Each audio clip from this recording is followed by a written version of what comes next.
I used to be proud of how much I believed in him until I realized I was the only reason he could afford to fail 10 times. Everyone loves a comeback story. The man who lost everything again and again, then finally made it. The resilience, the grind, the late nights that turn into millions.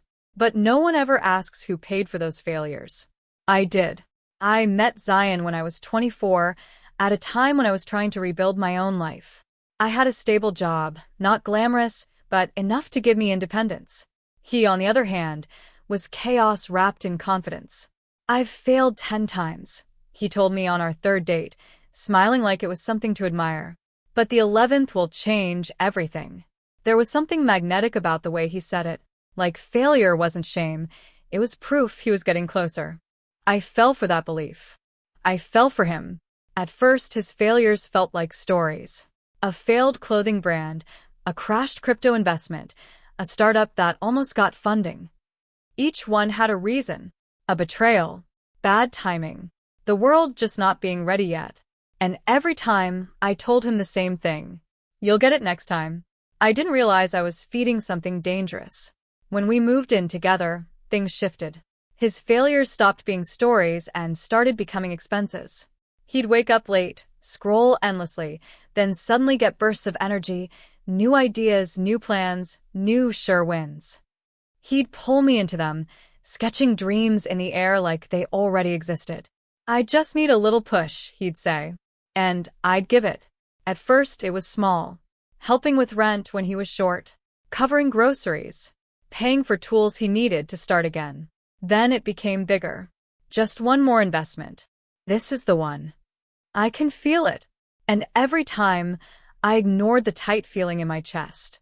Because I didn't want to be the person who gave up on him. That was my first red flag, confusing loyalty with self-destruction. The second came quietly. Zion never let me see his actual finances. He'd talk about investors, partners, deals, but I never saw proof. Whenever I asked, he'd smile, kiss my forehead, and say, "You don't need to stress about that." At the time, it felt protective. Now I know it was control. Then came the third. He started comparing me. Not directly, not cruelly, but enough to sting. Other girlfriends believe in their partners more. Some people sacrifice for success. "I just need you to trust me." And every time, I felt guilty for even questioning him. So I gave more.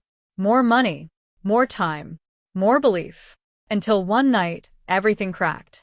It was past midnight. Zion was in the shower, his phone buzzing endlessly on the bedside table. I wasn't curious before, but lately something had been eating at me.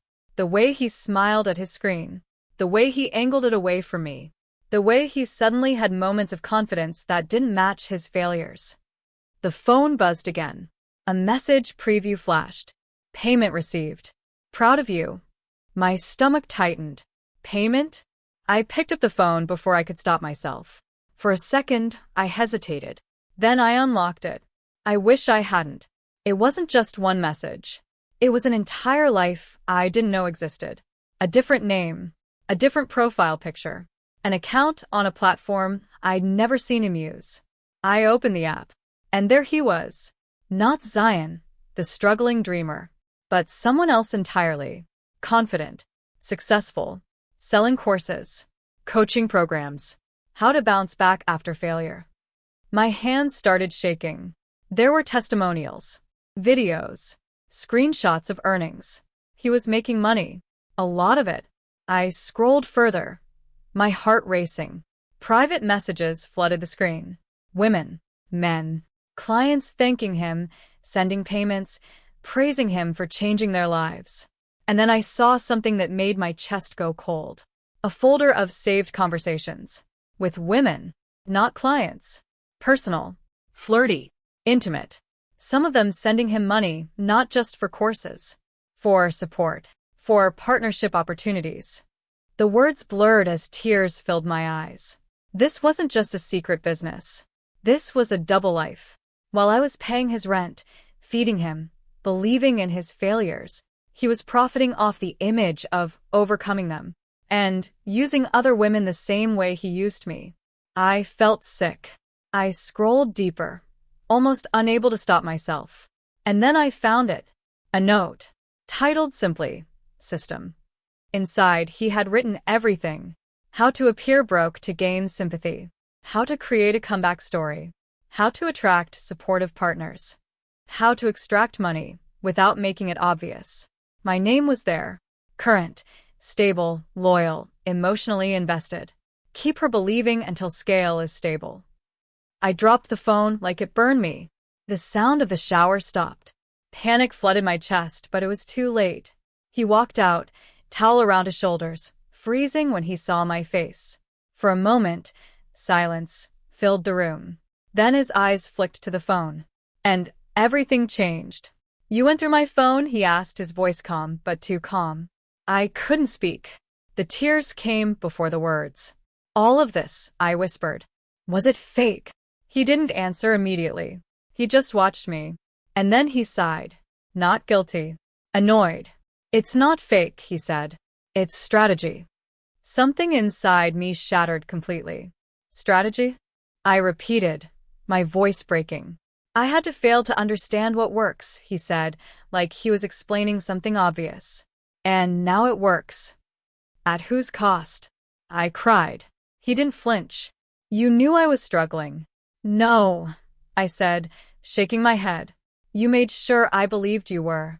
For a second, something flickered in his expression. Then it disappeared. You're overreacting, he said. When I'm fully stable, you benefit too.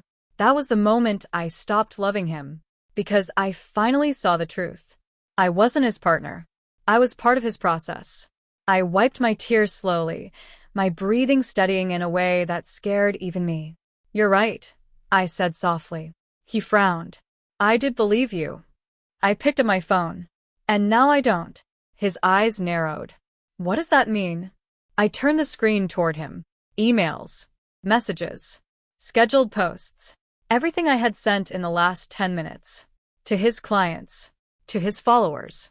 To the platform. Screenshots. His system. His note. Everything. His face went pale. You're crazy. No, I whispered. I just learned from you. The silence that followed felt heavy, final. You just destroyed everything, he said. I shook my head. No, I replied. I just stopped funding it. He stared at me like I was someone he didn't recognize. Maybe I was.